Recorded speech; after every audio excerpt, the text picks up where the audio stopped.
So I'd like to welcome everyone to Drisha's Fall Programming and the first part of a multi-part session course on husbands, wives, and human dignity in the Talmud. Miriam Gedwiser is a faculty member at Drisha and teaches Talmud and Tanakh at the Ramaz Upper School. She has a BA in the History, Philosophy, and Social Studies of Science and Medicine from the University of Chicago and a JD from NYU School of Law. Miriam studied at Midreshet Lindenbaum and in the Drisha Scholars Circle. She previously practiced commercial litigation at a large law firm and clerked for the Honorable Deborah Freeman, USMJ in Manhattan. Miriam serves as a guest lecturer at synagogues and programs around the Northeast and has written on topics of Jewish and Torah interest for the Lehrhaus, the Forward, the Center for Modern Torah Leadership Blog, and Project 929. Miriam lives in Teaneck, New Jersey with her family. We encourage you to ask questions by unmuting yourself or putting questions in the chat on Zoom or in the comments on Facebook. We value your active participation, so please contribute your voice. And now, without further ado, Miriam. Hi, thank you. If I knew that somebody was going to read it out loud, maybe I would have written a shorter bio, but that's okay. So it's nice to see many of you whom I know and others as well, or see at least that you're here. I think we'll figure out I think the process of whose face we can see is still in process, but that's good. So definitely encourage active participation. So the topic here is husbands, wives, and human dignity. I don't know if for people who arrived later, yeah, here's the handout link if you want to look at it. So I think one of the things I'm going to try and do is we'll see that there's a lot of angles to approach this topic from.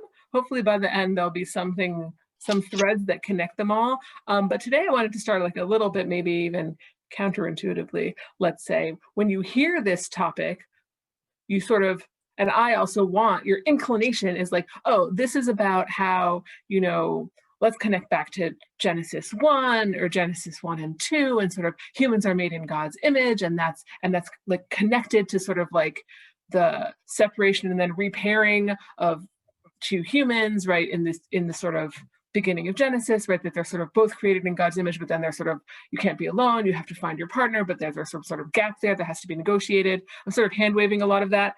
If those sort of ideas feel familiar to you, like great, maybe we'll revisit some of them later. But I think one thing that's kind of has been interesting for me in trying to actually prepare these classes is that is one direction, right, where like the locus of human dignity between husbands and wives, let's say, is between them. It's internal to them and their relationship. But there's a whole other frame as well, which is people's dignity as they perceive it in a social way, and how that manifests in their marriages, let's say, or how their marriage manifests their sort of social stature.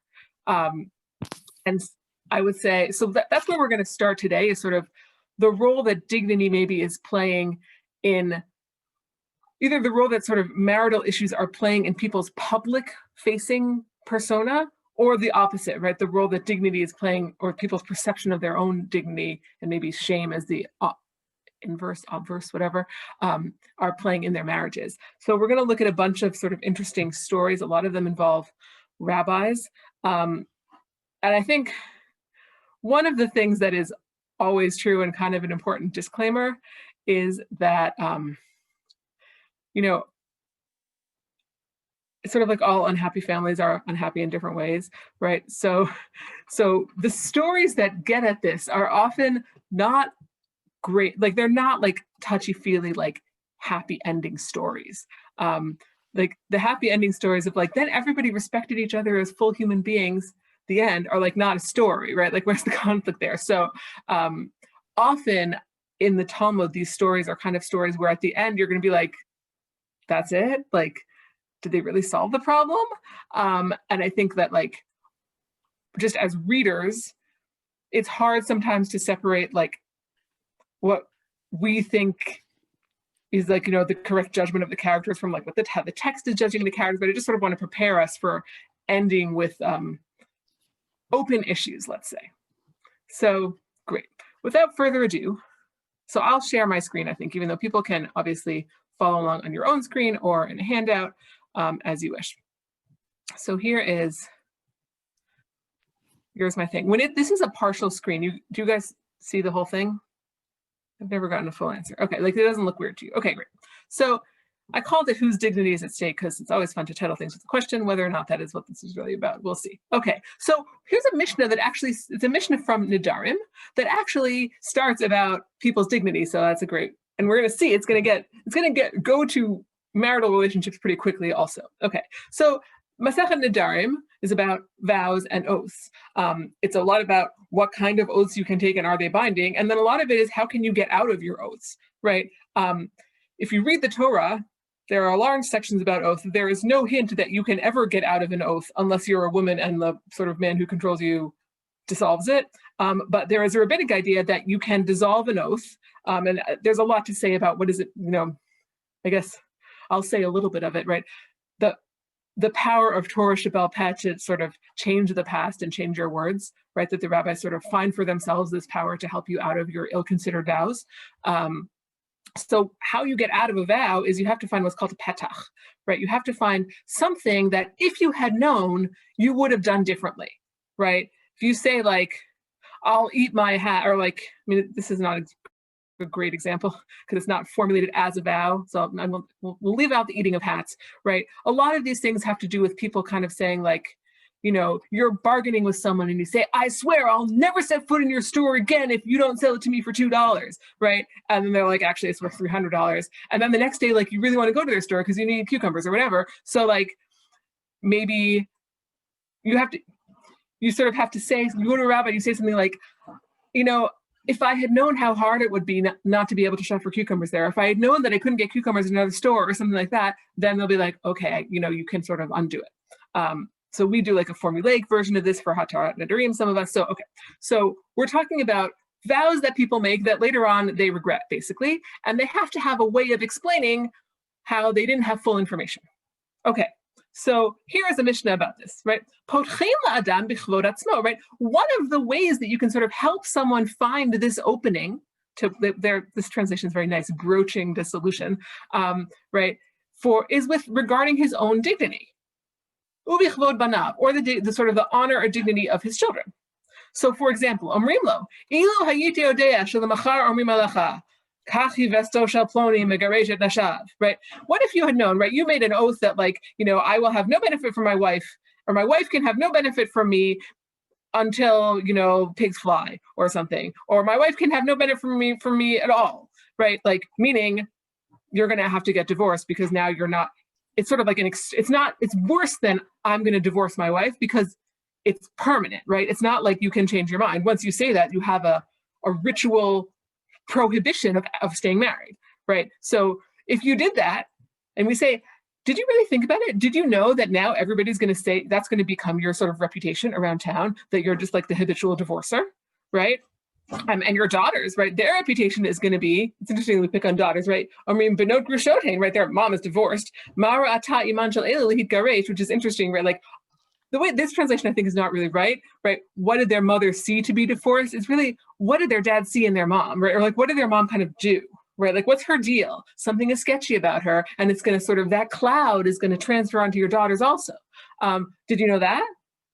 And if he says, oh, Ilu hayiti yodea shekain lo hayiti nodea, right? If he says, oh, you're right, if I had known that this would have longer term consequences, I just wanted to divorce my wife. I didn't realize that I was going to create all these reputational problems for me and my children, right? Then mutar,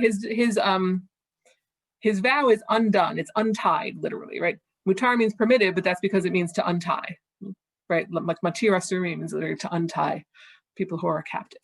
Okay, so a person sort of, in this case, right, the relationship between maybe the marriage and the person's dignity is that the sort of being married creates a public dignified face in some way, right? Being unmarried creates all this sort of shame. That's one thing. And it's very much about the individual. So another thing that's going to come up through this is, right, like the perspective, at least the perspective, I don't know if the perspective of the text, but the perspective of the men is going to be very much about them in all of these stories. And sometimes it's going to feel like the text is sort of taking their side. Like, yeah, you should be worried about like what people are going to say about your daughters, not for your daughter's sake, but for you, right? And I think we'll see how that plays out. So this is our Mishnah about sort of people's situations where people sort of impetuous marriage-ending decisions could cause them shame, and then how are we going to get them out of it? That's sort of maybe a broad way of framing what's going on that will take us into what comes next. Okay. So, new paragraph, right? What if a person says, so one thing we're going to come back and ask is how new is this paragraph? But for now, it's a new paragraph. I saw that there was something in the chat, but now I'm having trouble resurrecting the chat. But I was letting people know I fixed the setting. They can turn on their videos if they want. Amazing, thank you. Okay, I'll try and find the chat later. Okay, so if you say konam, which is a word for a vow, right? Konam sha'ani nosei et ploni ke'ura, right? I will never marry ugly Betty, right? But her name isn't Betty, her name is Jane Doe. Okay, I'm never going to marry her because she's ugly, but not even because she's ugly, just I'm never going to marry ugly Betty. And it turns out that Betty is actually very nice looking, right? V'harehi na'a, shechora v'harehi levona, right? She's dark and it turns out she's light. I mean, it's literally black and white. One can wonder what phenotype exactly they're referring to, but I don't know, right? Kitzara v'hi, she's short, and we would say givoha, right? Like, but here it's like she's long, she's like long, right? So, like in modern Hebrew, long goes this way and tall goes this way, but here, like, it seems like long goes this way. So I find it amusing, but you don't have to, right? So, you know, he calls her short, but really she's not short. Mutarba, right? He's permitted, right? That vow basically doesn't take effect. But now it's going to explain. Lo not because, or it really means not in a situation where she was in fact ugly when he said it and then she became beautiful, right? Or she was dark and became light, or short and became tall. Right? The whole thing never took effect. It's not that it took effect and then was undone because if I'd known she was going to become pretty, I wouldn't have said it. But just like the whole thing isn't true, it doesn't apply to the actual reality at stake. Okay? So what does this have to do with what came before? At first, nothing. At first, we're just in a series of things you might want to know about vows, and they're kind of marriage related. Okay? But now we have a ma'aseh, right? I don't know if anyone here was learning with me in the summer about the relation of quote unquote law and narrative. We tend not to think of these little like maisalach, these little incidents in the Mishnah as narrative, really. They're legal narrative, but they do tend to take have a slightly different flavor, let's say, than what comes before. You have like a rule, if X, then Y. And now we're going to have a situation, and the situation may not fit so neatly into the if X, then Y paradigm. Okay, so Maaseh, here's an incident. Right? Somebody said, I will never get any benefit from his niece, right? The Safari explains because he didn't want to marry her, right? Uncle-niece marriage is sort of A, permitted in the Torah, B, sometimes encouraged, especially in certain cultures, right? It's like a way of protecting the women of your family group to sort of like marry them off to somebody who you can pretty much assume will have like sort of positive disposition towards them and take care of them, right? And it keeps property in the family and whatever. So, he didn't want to marry her, it seems like, presumably for a reason, like he didn't think she was good looking, maybe, right? Not because he thought it was creepy like we might, right? Like he had different aspirations for his wife. Okay. And they brought her to Rabbi Yishmael's house. Rabbi Yishmael is sort of, I think, perhaps known as somewhat good looking, but we'll see, right? And they beautified her. Amar lo Rabbi Yishmael, and then like they sort of come out and it's like this ta-da, it's like the makeover. I've never watched the makeover, but I heard that it's a thing, right? So like she shows up and she looks completely different. Is that even a reality show? I don't know, right? She looks completely different. And Rabbi Yishmael is like, is this what you had in mind when you said you never wanted to derive benefit from her? And he says, love. So he says, no, not at all, right? Actually, she looks really nice now. So Rabbi Yishmael says, oh, your neder is undone. Okay, so does this story follow the rule that we have just read in the Mishnah? I see some head shaking. Anyone want a positive head shake, or negative head shake, or even unmute yourself and say a thing? But isn't it like when he made the vow, he didn't realize she would be beautiful, and so now there's that petach of like something he didn't know? Right, so it fits with the general idea of a petach. That's good, right? Does it fit with the actual rule as stated? Not because she was ugly and became beautiful, but because the vow was mistaken from the outset. Not really, right? Because the previous Mishnah seems to say he didn't say that. He didn't say that in his original statement. He didn't say ugly I'm niece. not He gonna just marry said my niece. ugly niece. He just said Right. niece. Right, so maybe this case is just not, as we say in the law, on all fours with the other case. These are slightly different cases, and they can coexist in some way. We're going to see the Gemara doesn't necessarily take it that way, right? So they don't seem to be really the same case. You could say this is different, but it's different in both the rule and the case, so maybe it's just a different thing, okay? So they brought her, right, so he said this. And now, Rabbi Yishmael, this is sort of like a, we've deviated from the Mishnaic legal formula a little bit. Now we're going to like deviate a lot because this story is not actually about the rules, right? Rabbi Yishmael started crying. The daughters of Israel are beautiful, but they become ugly because of poverty. And then there's this, when Rabbi Yishmael died, the Jewish women were sort of mourning him, and like they mourned Saul. Okay, we can not read the whole detail, but this sort of in these Mishnayot that seem to be very focused on appearances and people's perceptions of you, right? We start with people's perceptions of sort of like your family shame, and we end with people's perceptions of like your actual physical appearance.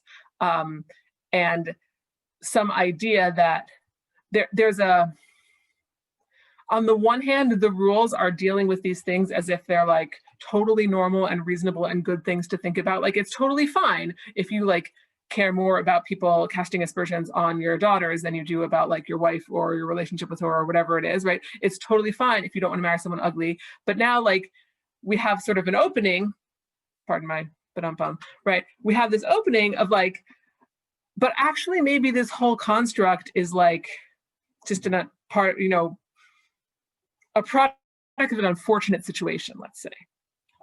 So that's, I think I like to have, when we talk about like the multivocality of rabbinic texts or whatever, so sometimes when something is sort of hard to read, which for me, like this, talking about sort of like women as almost like commodities, ugly, tall, whatever, like, I mean, I'm partial to things that favor tall women, but for those who know me, but even so, right, it's nice to have sort of an alternative voice as well. Okay, so we have a Mishnah that says you can worry about, you can sort of use people's public facing dignity to undo their sort of impetuous vows, and you can use sort of changes in women's appearance to undo vows that were sort of made about them.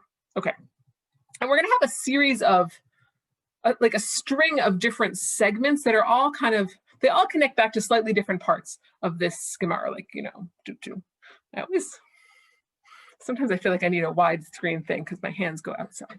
Okay, so here's the Gemara. So this is actually like a pretty, I don't know how common it is, but I just ran into it in a different Masechet recently. I think it's pretty common. Like this sort of formula to begin a Gemara. Ma'aseli store, right? And terabang. This is what I wrote at the top. This is a modified Sefaria translation. This is one of the things I modified. I put it in terabang because terabangs are awesome. Right. Can you really cite a story to contradict the law in the Mishnah? Right? Meaning they're reading it as Rabbi Yishmael seems to have done. Now it's true. He didn't say ugly Betty. He just said, he didn't say exactly what it says, but it seems like he's doing the thing that the Mishnah said you can't do. Right? So how can you cite an incident to contradict the legal statement? Right? So the answer is, actually,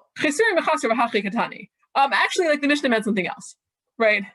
Or it's even stronger than that. It's sort of restating the Mishnah in different words, right? The Mishnah is missing words, but it's usually not like when you say the Mishnah is missing words, like what you wanted to do is like put a little carrot top and be like, add the word no here, or add the word almost or something. But instead what it usually does is like, just like add a difference, add like this whole sentence and take out this other sentence, right? So, Hachikatani, Rabbi Yishmael Omer, Afidu ku Rav na'aseit na, shchora v'na'aseit levana, kitzara v'na'aseit aruka, right? Actually, right, we're going to add a legal opinion of Rabbi Yishmael, which is against the previous, what we call the Tanna Kama, right? The initial opinion of the Mishnah, right? We're going to add a legal opinion where the Mishnah says initially, if she was never ugly, then the vow is not sort of, it never takes effect. If she was ugly, then the vow takes effect. And maybe the Mishnah doesn't say, and you can never undo it, but you have to sort of go through the process of undoing it. Okay. But Rabbi Yishmael says, actually, the vow also doesn't take effect if she turns out later to be not ugly, right? It's sort of like, it's still her, right? And she's no longer ugly, so your vow doesn't apply, which is a somewhat more radical statement. And then we have the story where he in fact did that.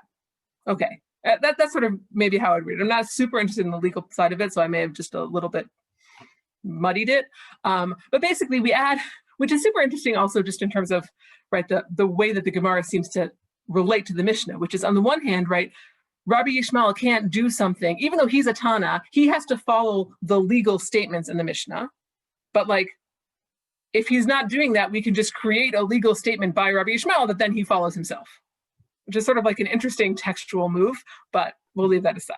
Okay, so then we have an example, but what did Rabbi Yishmael do to this woman to make her beautiful? He gave her a golden tooth, which was attractive relative to a missing tooth, and all the daughters of Israel wept for Rabbi Yishmael. Okay. Okay, so now we're going to have a bunch of men who took on these impetuous vows in their families, let's say. Sahu de Amrla Lidivitu. This guy said to, Lidivitu means the of his house, which is one of the ways that we refer to people as wives in the Gemara. So he said to his wife, Konam she'ia nehanetli, right? You can't benefit from me. Ad shetatimi tafshilech l'Rabbi Yehuda l'Rabbi Shimon. Go feed your dinner, the dinner that you cooked, to Rabbi Yehuda and Rabbi Shimon, right? The Safari translation here adds so they can see what a bad cook you are. Meaning, like, your food is so bad, I'm so sick of eating it, I don't want anything to do with you until what? Like, what is this supposed to do? Provide testimony as to his claim? Okay, so maybe, right, he wants a sort of an authoritative opinion that her food in fact is bad because she thinks it's good. Okay. Right, this is like an objective fact. Is your food, is this chicken delicious or not? Let's go ask the rabbi. Okay, what else might it be? So I think it's possible maybe that he also wants to shame her, right? Like, you know, he's sort of exposing her in some way. It's not that he's like, this is actually like a constructive resolution to an or I don't know how constructive. It's not even any attempted resolution to an argument that they're having. It's like sort of a fly off the handle, kind of like, I'm so angry at you, I'm going to try and humiliate you, right? So like, could he be providing her an impossible thing to do? Like, because he really wants out of this and he knows she'll never do that? Maybe, right? It's sort of like, it's because it's not really humiliating her. It's asking her to make a choice between humiliating herself or leaving the marriage, right? Yeah, so right, it's we're going to see things that are even more impossible than this, I think. Well, it depends how bad her food is, I guess. But like, right, it seems like, right, it could be that he says it, it's almost like he never really, it was like, I'll eat my hat. He never really thought she would ever, it's like not really a thing. It's just like, you know, it's like supposed to be an absurd condition that therefore will never be met, right? It could be that he's actually trying to resolve a dispute, or it could be he's trying to sort of like heap shame on her because he's really angry, right? So she actually goes, maybe because the next day he's like, that was a mistake. I actually do want to have a wife, right? Eve, I would rather have any chicken than no chicken, right? Or whatever it is, I don't know. So they probably didn't eat chicken so often, but okay, right? So somehow they actually try and keep the oath, okay? So they go to the rabbis. This part is left out, like, excuse me, Rabbi Yehuda, I made this oath and I would like you to taste my chicken, okay?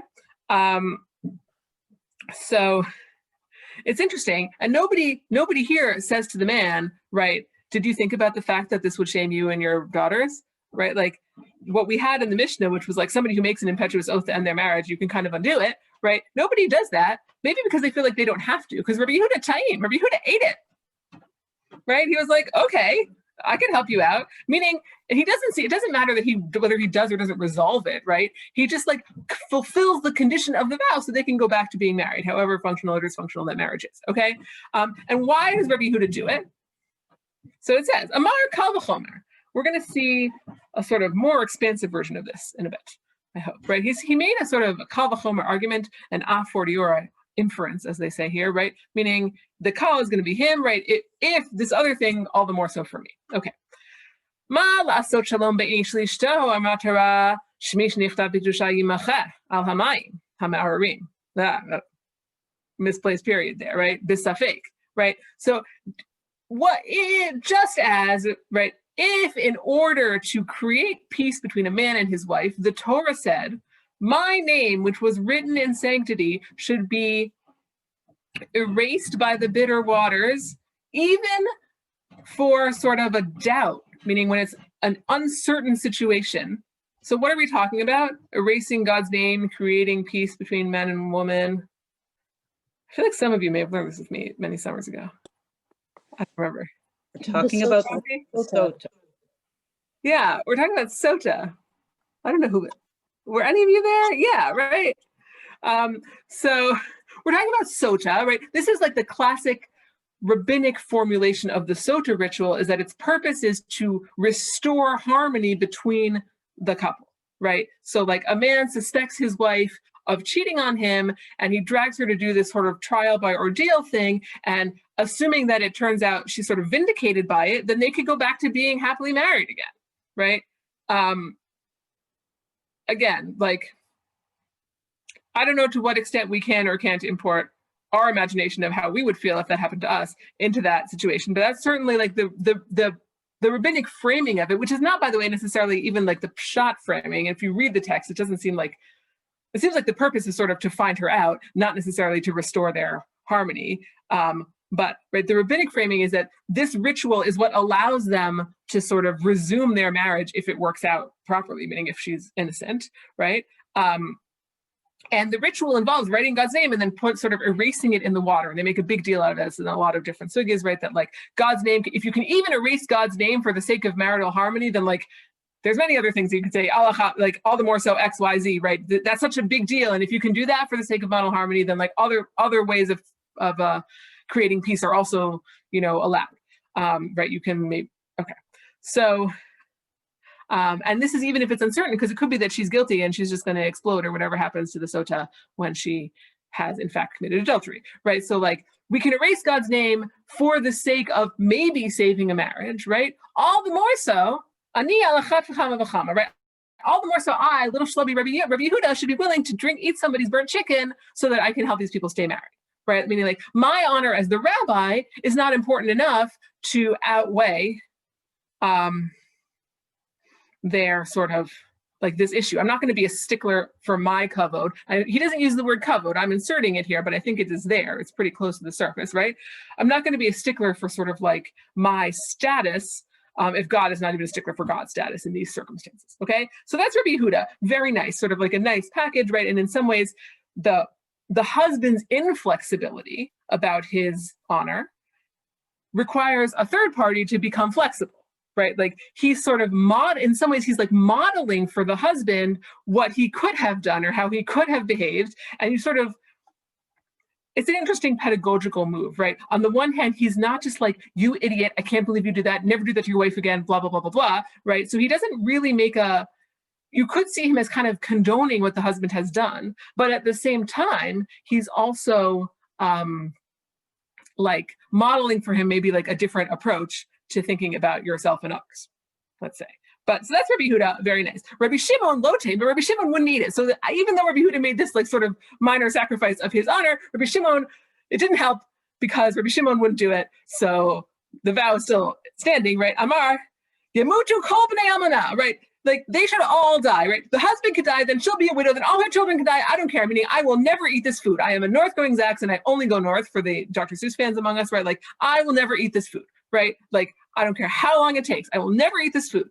V'al yazu Shimon mimkamo, right? Shimon will never budge on this. I will never budge, right?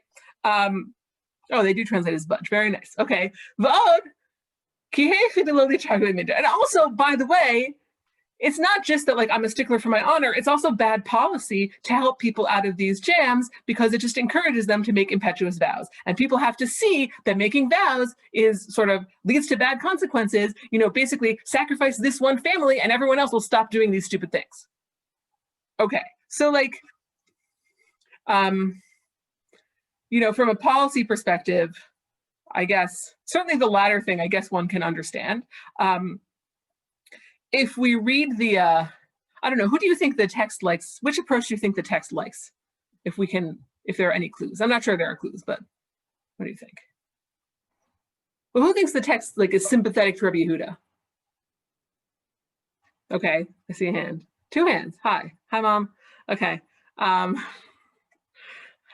a few hands. Who thinks the text is sympathetic to Rabbi Shimon? I say, you got to pick one, Rafi. You don't really have to pick one. I mean, I think the fact that that Rabbi Shimon is written second makes me think that he is like, that his lack of like he's like showing strength. Right, maybe he's the last word. It kind of depends how you read the Al Yazu Shimon min Kamo, right? Is that sort of like, is he like, I am a north going Saxon, I only go north and we're making fun of him? Or is he like standing strong and we appreciate that, right? And I think like it's hard for us in some ways to access because, right, like when Rabbi Yehuda eats it, my initial reaction is not like, oh my God, Rabbi Yehuda ate it, right? Whereas like it seems pretty clear that in their cultural context, because Rabbi Yehuda has to give this whole explanation as to why it was reasonable for him to do that, that's kind of a shocking thing to do, right? That like to sort of participate in this farce, basically.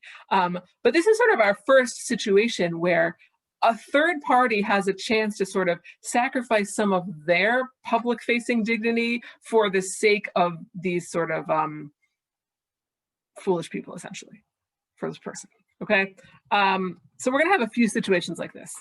So now we have another situation. I'm going to go through many of these because we're going to see elements from each of these that appear in a different story in the Yerushalmi. For the historians, textual historians among us, that's like, I can imagine somebody who does that kind of thing writing an article about how one of these sets of things derives from the other, right? Like things are built out of elements from other things. But okay, so I think that story is kind of like the main one, but let's look at a few of the others before we go on. So, so some guy said to his wife, right? You cannot get benefit from me until you spit on Rabbi Shimon ben Gamliel. Right? So like, why does he say that? But it could be like what Susan said before, it's an impossible condition and he really just wants to divorce her. Is there any other possibility? I mean, you can sneak a peek, but then that's cheating. Cheating might be permitted. Okay, so let's read on. Let's see, right? This seems like it's not to resolve a dispute. Either he's trying to shame her or he's trying to give her an impossible situation, right? Or else he wanted to shame Rabbi Shimon ben Gamliel, but he sends her to do the dirty work. Right. Maybe he's sort of trapping her into doing something that he wants done, right? He's sort of blackmailing her essentially into settling his own grudge with the rabbi, which is going to look like that's how the Gemara reads it. So very nice, thank you. Okay, so Atat v'rakak alavushi. So she went and she spat on like his cloak because she sort of, she felt, it seems like she feels trapped. She doesn't want to do it, but she can't not do it. So she kind of half does it. And then the question is like, well, has the condition been fulfilled? Amalei Ravacha mivdifti l'Ravina, v'hahi l'ziluta, v'ha l'ziluta kamichaven. So like some rabbis are talking about the situation, maybe in the moment or sort of like as it's contemporary with the people or maybe afterwards, right? And they say, but the guy was trying to shame Rabban Shimon ben Gamliel, right? So like, if he sort of wants the pleasure of seeing Rabban Gamliel get spat upon, right? Like, ew, and she like spits on the hem of his cloak and he might not even know, does that fulfill his oath, right? Is that really what he intended? So the Ravina says, oh, Merak Almani to Rabbi Shimon ben Gamliel Ziluta Rabtahi. Actually, Rabbi Shimon ben Gamliel is such a fancy guy that even this like seemingly minor offense is actually a really big deal. So the guy's condition was fulfilled, which is again sort of like, we're back in the technical frame of sort of like trading on dignity for oaths and like keeping people together without actually resolving their underlying issues. And like the story almost doesn't have judgment of like, oh, she did really shame Rabbi Shimon ben Gamliel? Great, stay married. Like what? That's not great. This whole thing is terrible. So yeah. Okay, one of them is, to what extent does his unspoken intent have anything to do with anything? Right. And so the other halachically, who cares what what you spat upon any part of you by a woman is just too embarrassing for anybody. Right. Anyway. So it could be, right. So that seems to be what the end is saying. But the Havamina is that like, it's not embarrassing enough, right? I don't know the exact halachic mechanism by which his intention would matter, other than maybe the meaning of spitting on would, like, we don't know. It could be that like that could have sort of a technical meaning based on what we know about what he intended. I don't know. So here we have a sort of situation where the rabbi sort of like unwittingly sacrifices his dignity to keep the marriage together. He's not actually a player here, but okay. this story is very sad, and given the time, I don't know if we should read it.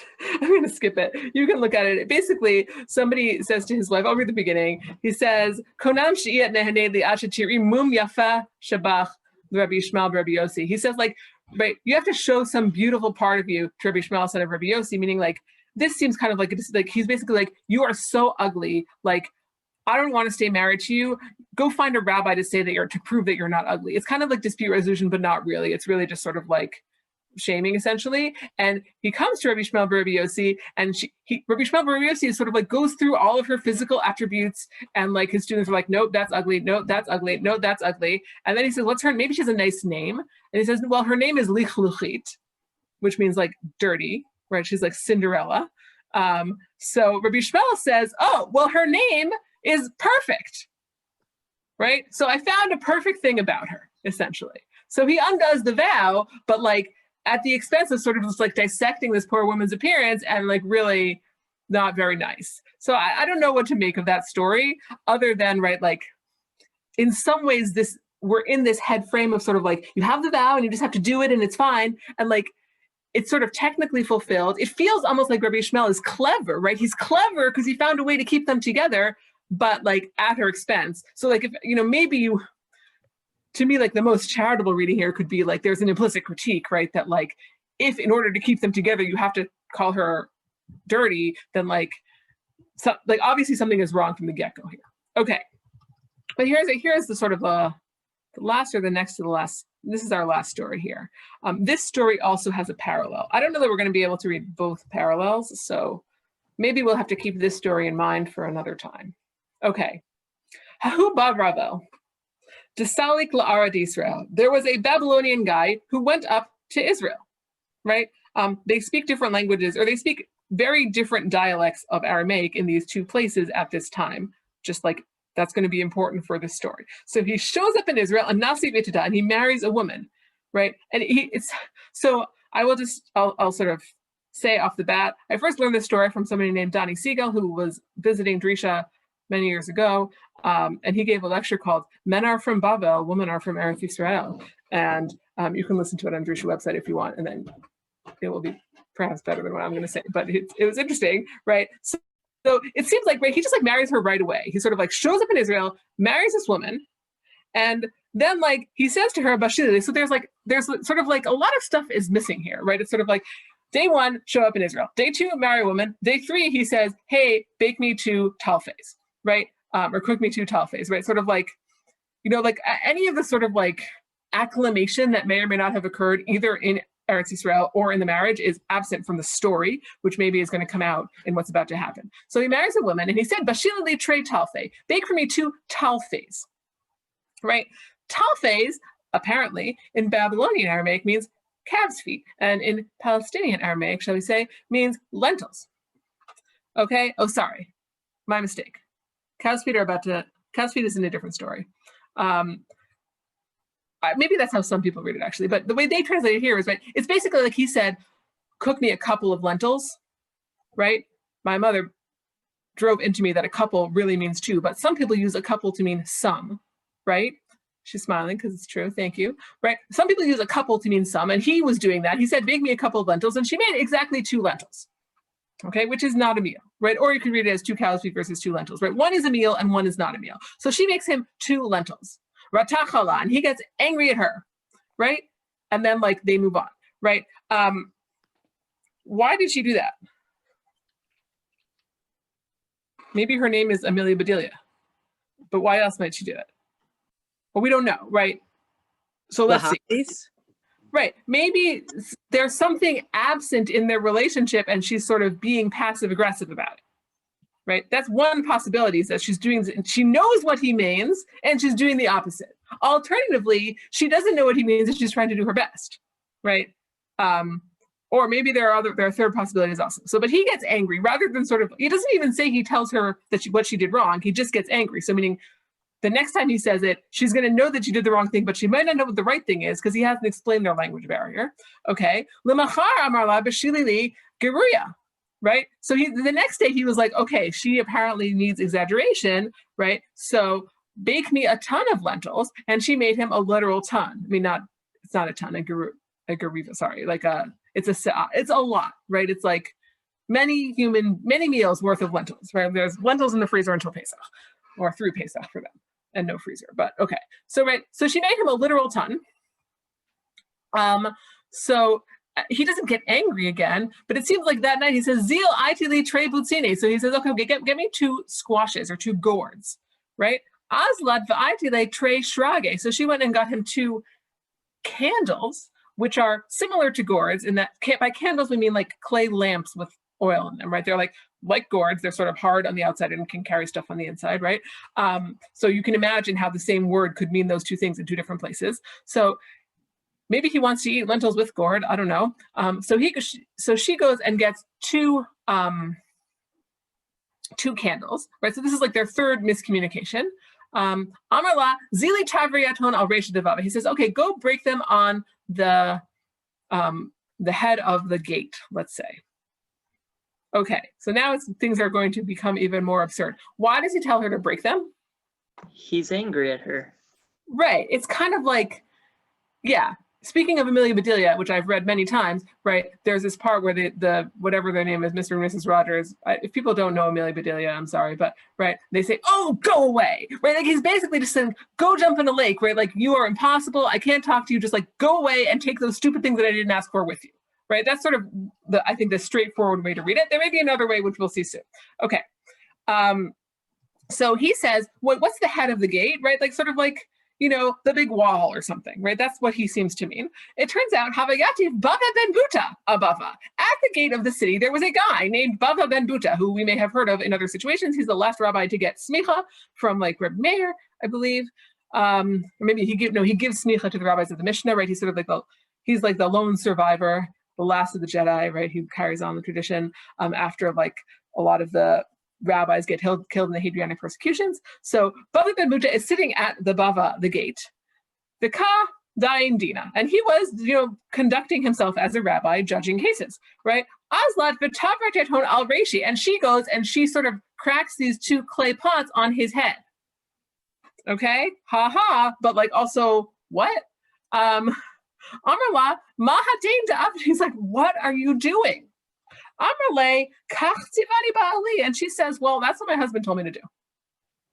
Okay, Amar at asit ritzon ba'alech, right? You did what your husband wants. Hamakom yotzi mimech shnei banim kavava ben Buta. So you should have 2 sons like me because I'm awesome. Okay, all right. So who's like?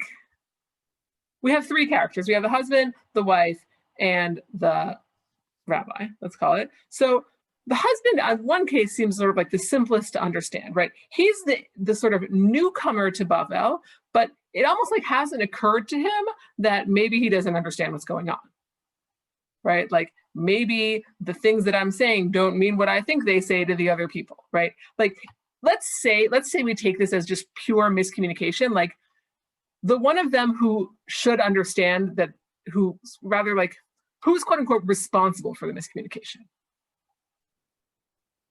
Like, and maybe that's not fair, but like I think the husband is. Because what? Because he's in a powerful position here. He's the one making the commands. Right. So between the 2 of them, he's in the more powerful position, but also he's the one who's in the best position to know that words can have different meanings in different places, right? Because he's actually lived in different places. Like she may not even know that there are people who talk differently. It's right. Like, you have this in literature in various places, right? Like, like, well, how do they understand, like, how do the French people understand French, right? Like, doesn't everybody, sort of that kind of thing. I think that was in Tom Sawyer, whatever. Right. So like the sort of most sort of naive understanding of her is like, she has no way of knowing that the word botzini can mean something other than what she's always known it to mean in her whole life. Whereas he should know that not everything is the same as it was when he was in Bava, right? So like maybe we could kind of put more of miscommunication at his feet, but I don't know. So there's one reading where they're both kind of like just like actually miscommunicating. They're sort of like accidents. Would that explain the Bava ben Buta thing? Like that sort of, it seems there like it's sort of an intentional misunderstanding. it's not like the word bava doesn't mean gate in there in Eretz Yisrael, and so she can only imagine that he referred to bava ben buta, right? It seems like she's sort of intentionally doing that. Why would she want to do that? Somebody was driving her crazy. Right, and therefore what? She's going to take it out on the rabbi? I think maybe. Yes, Yeah. that's what I think. Or maybe When in doubt, blame the rabbi. Okay, some people Well, live by that, but not, you know. I think she just maybe wants to more. publicize her thing. She just wants what? She just wants to publicize. She just wants somebody else to know what's going on. It's sort of like, it's like a cry for help, you could say, right? She's like looking for an intervention here. Like this is getting out of hand.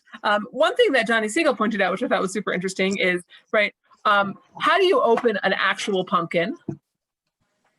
Well, one way you could do it that way. You could knock it against something hard, right? It could be that he didn't even look up when she came back into the room carrying these things, right? He's like, go get me 2 gourds. She comes back not with gourds, and he's like, great, now go break them on the thing. And he's sort of like treating her like a child, almost like one step by one step, like not sort of giving her autonomy of like, what should you do with the gourds? Sort of like giving her, it's like his reaction to their cultural gap is like, well, I'll just give you more and more specific instructions so you can do exactly what I want, right? Which is maybe not so useful. Yeah, she does not come across to me as having any depth. You could also see her as a person who just stays stuck to the specifics, the literal, and does not realize that there could be something wrong here with what she's understanding. Right, meaning she's either extremely naive or somewhat strategic here when she goes to Bava and Buta. And it's hard to tell which one it is. Yeah, I hear that. Right, like she could really just be doing her honest to God best in all of these weird things, right? And he's sort of, okay. So, right, she goes to Bava ben Buta. Whether or not she's crying out for help or not, does Bava ben Buta kind of provide it for her? Yeah. How so? He gives her a bracha. Oh, sorry, I muted you, mother, but you can unmute you. There was feedback. He gives her a bracha that she should have children who are going to get shamed. Well, no, she should have children who are going to be sitting rendering judgment in the gates. Okay. Okay. Right. So I think that it's interesting, right? Like the whole, like he has like dirty oil dripping down his face right now. And he's just kind of like, that's totally rolled off of him. And in his self-perception, he's still like, I'm Bava ben Buta, right? That's actually like an interesting point, right? That like the shame has just like completely washed over him. He hasn't really let it get to him, right? Like obviously he's just like, why did you just break something on my head, right? It's not like he hasn't just sort of been like, what was that? Never mind, right? He reacts, but he's able to maintain his quote unquote his self-perception of dignity despite the fact that he's been shamed, right? So like again, I'm gonna mute you again. It's not personal. So negative incident around and really makes it positive. Right. I mean, like, say again? He uses this negative happening to, in fact, free her. Right. How does he free her?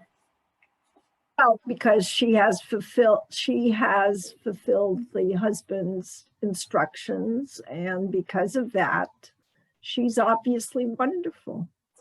Right. So I think that, like, you know, when she says there is a little bit of a parallelism, right? You did what your husband wants. There's an assumption that what you want as a woman is like, you know, scholarly, important children, maybe, right? And there is a little bit of like, you did what your husband wants, God should do what you want. And it's almost like the same kind of naive thing, right? Like you naively did what your husband wants, even if it wasn't really a sensible thing to do. So like God should give you things that maybe you don't even necessarily otherwise deserve, right? Like you've done something that on the one hand is praiseworthy, but on the other hand is kind of foolish, meaning that the instructions themselves were foolish. So like that should sort of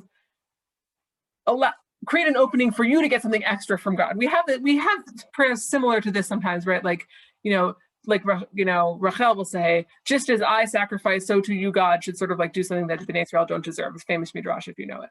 If you don't, another time. Okay. Actually, that's a really interesting dignity question as well, but yeah. The women in most of these stories are made to look. You're very quiet. foolish, ugly, simpletons, whatever. And in this story, he takes a woman who is being described, in my mind, as a simpleton, and he gives her dignity. Right, like to be the mother of a scholar is sort of an important position for her. Right. And it's her, right? It's not that. Feel like at that place, the whole feeling of the story turns around. Right. I think, yeah, it's nice, right? His ability to sort of weather the storm of shame allows him to also sort of like share some of that status with her. And the husband is missing, right? It's not like he should give your husband 2 sons like this, or should give you plural, right? Like you, right? Like you in your sort of simpleness are actually the one who's going to sort of achieve something, even if you're also going to have to put up with this doofus of a husband, right? So this story has in common with the other stories that you have somebody of stature enduring some sort of a shaming incident. And the idea is that it's Latovat Haisha, for the good of the It woman? seems like it. Meaning it's not conditional, right, in the same way as it was before, but it does seem, right, like the sort of roping him in is a way to kind of get past some kind of an impasse for them. Or for her at least. Yeah, I think it's interesting because it's not exactly clear what the mechanism is, but it does seem, right, like it's supposed to help her in some way. But right, the second half of the story, the actual characters are Baba Ben Buta and the woman. What does the man think if he watches this, right, is one way of thinking about it. Like previously, he's reacted to her sort of misrepresentations or misunderstandings. He got angry at her. He told her, go break it down, like, just go throw it out, whatever it is, jump in a lake. And now, right, if he were watching this, my sense is he would be a little disarmed, right? Because like he would see her like break the thing over Baba and Bimbuta's head and be like, oh my God, I cannot believe I'm married to this woman, right? If he's watching at all. And then as he saw the interaction, it might sort of force him to look at it from a different perspective, right? See, like, yeah, Judith? Baba Ben Buta talks to her. Her husband, just commanded her to do this or that, and then he got angry at her. But Baba Ben Buta actually says to her, he treats her like a person. He has a conversation with her. What are you doing? Why did you do this?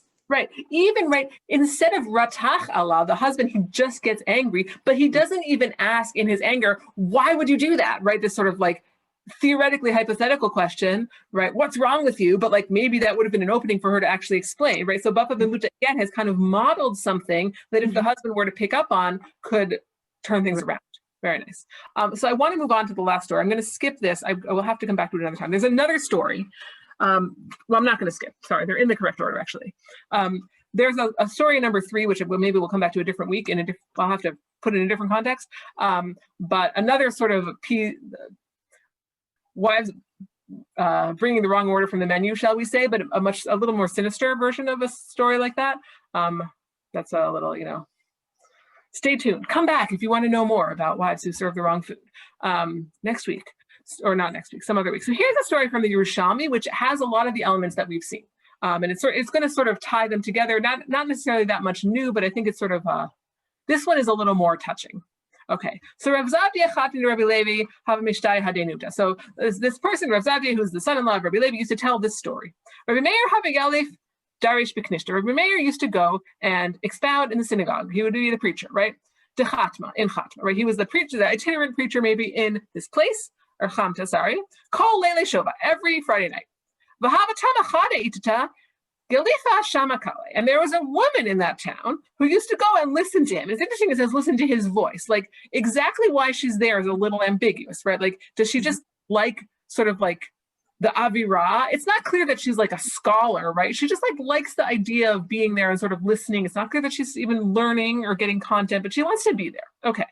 Chadzman, Ani Darish. So one time he sort of took a long time in his preaching. Azlad Bait, Meil Veta, the Ashkachat Botzina, right here, Botzina means right, this is the Talmud Yerushalmi. It's actually also true in the Bible, right? Botzina, which the word that we just saw, means the lamp, right? The lamp had gone out on Friday night.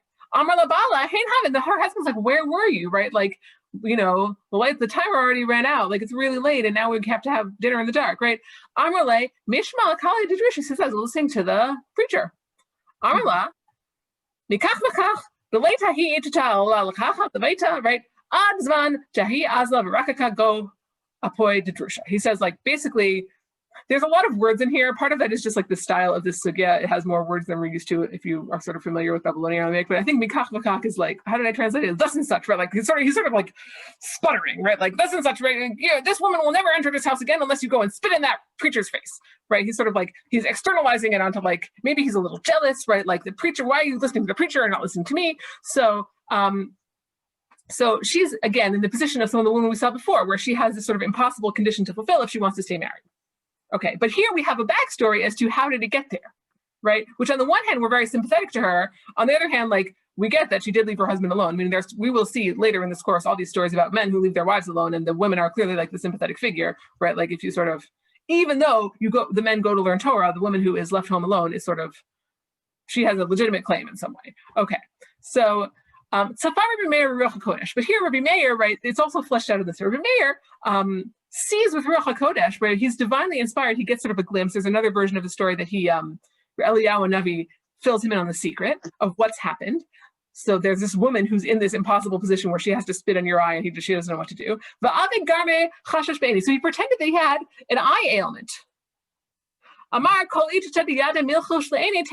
like, I would really, really love it if I could find a woman who was skilled in the art of eye whispering, which is, I mean, it comes up in other sugyas, actually, it's like halachically problematic, but for here, it's not, right? There were sort of like incantations, basically, that were thought to have medical properties. So he's like, you know, seeking female medicine whisperer. Okay. Amrin la megirta, ha aniatcha, tail in the veta. Right, so her neighbors are like, they hear his announcement, and they're like, hey, your chance has come, right? You want to go home? Pretend that you're like incanting over his eye and let some spittle go into his face, and then you could say, I fulfilled the vow and I can go home. Okay? So she comes to him. He says, oh, do you know how to do incantations for eyes? And she was really afraid. All of a sudden, she's sort of like, she got cold feet, and she's like, no, I don't. Right, so he says, "Oh, Amala, Varokakin Bagave Shevazimin, Bahutavla." He says, "Oh, well, actually, even if you don't know how to do incantations, there's something else that can work. Could you help me out? Just spit in my eye 7 times, right? Because you can like make my eye feel better, right? So now, like the rabbi, she had this plan to sort of trick him into spitting on him, but now he asked her to spit on him. So what's she going to do? So she does it. It doesn't say she does it, but obviously she has done it. Amarla. He says, okay, now go tell your husband, you told me spit on him once and I spit on him 7 times, right? So like he tricks her into doing it. And then afterwards, he lets her in on the secret that he knew all along why she was there, right? Which is kind of an interesting thing, right? There, he doesn't collude with her. He sort of helps her think that she's finding her own way out of the problem, and then tells her like, I was in on it all along. I don't know, maybe that's a little more compassionate, I don't know, right? Amrulo Talmidav, so here, 1 minute left, right? His student said to him, Rebbe, kach mavzina Torah, or question mark, right? Like, you're gonna let the Torah be disgraced this way, right? Like, you went into this whole artifice with the guy and like the spitting in my eye and whatever, right? Like, if you just told us what was going on, right? If you told us what was going on, we would have just like gone, dragged the husband over here, beaten him up, and he would have changed his mind, right? Okay, right? And then they would have gotten back together, it would have been fine. Meaning, like, we're not even talking about the realm of like, we'll find a petach in his neder if only you'd known. We would have just like told him like, you ridiculous person, how could you make a neder to try and like shame Rabbi Meir like this? Go away, right? Amarlon, and then he says the same thing that who was it? Rabbi Yehuda said above, right? Below Kvod Meir, Kvod Kono, right? He talks about himself, just Meir, right? Like, is the honor of Meir not like the honor of Hashem? Umayim Hashem HaKadosh Nichtav B'Kedusha Amar Katuv Shimacha, right? Just as the Torah says that you should erase God's name in order to make peace between a man and his wife, Kvod Meir Lo Kol Shekain, right? My honor not like all the more so, right? But it's almost like here Rabbi Meir sort of like relished the opportunity to give up his kavod for this reconciliation, as it were. So I guess there's not so much time to talk about it. A lot of what we already said applies to this story as well, except that it's a little fleshed out. So obviously, like, if you want to stay, I'm happy to talk a little bit. I just don't want to keep people. So I'll say one more sentence, but then like really feel free to go. Right, that like there's something about Rabbi Meir almost like enjoying that again, kind of like, on the one hand, the husband is kind of off the hook. Like you kind of wish that the Talmidim had gotten their chance to beat him up. But on the other hand, maybe not, because he's less of sort of an impetuous character here, because like you see the whole backstory, but then also like, in some ways what Rabbi Meir is doing is modeling a way of relating to people that doesn't lead to these kind of explosions, right? And he does that through sort of, he's willing to sacrifice some of his dignity, and the message to them may be, right, like, you think that threatening to divorce your wife is your way of standing tall for your own dignity, but maybe actually like your goal should be to sort of be a little more flexible about that in order to stay together. So that's what I have to say. Thank you all for being here. And anybody who wants to hang out or just to say hi is welcome to. And thank you very much, Sarah, for all of your technological assistance. Yeah, arrangements. that was my pleasure. Thank you for great starting to the class. Thank you to everyone that joined us here. I want to give a quick plug to all of Drisha's fall programming. You can find all the details at www.drisha.org/classes. Registration links, the information for all 8 or 10 of our classes are there, and I hope to see everyone soon. Same. Great. Alrighty. Good evening, all. Thank you.